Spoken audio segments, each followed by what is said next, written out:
আর মাত্র কিছুদিন বাকি। আপনার হাতে থাকা ফোনটি বৈধ বা অবৈধ কিংবা নিবন্ধিত আছে কিনা 16ই ডিসেম্বরের মধ্যে নিবন্ধিত না থাকলে সকল ফোন বন্ধ হয়ে যাবে। যাদের নিবন্ধিত নাই ফোন বন্ধ হয়ে যাবে। তো এই জন্য আপনি কি করবেন, মেসেজ অপশনে যা চেক করবেন। মেসেজ অপশনে যে বড় হাতের KYD লিখে একটা স্পেস দিবেন। দেওয়ার পরে IMEI নাম্বার সেখানে বসাবেন।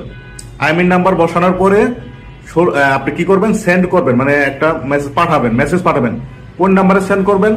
16002 এই নাম্বারে সেন্ড করলে আপনার মোবাইল বৈধ না অবৈধ নিবন্ধিত আছে কিনা সেটার একটা মেসেজ আসবে। আর যারা IMEI নাম্বার জানেন না তারা কি করবেন, *#06# এটা দিলে আপনি IMEI নাম্বার পাবেন। আপনার ফোন থেকে ডায়াল অপশনে *#06# এটা দিলে আপনার IMEI নাম্বার আসবে।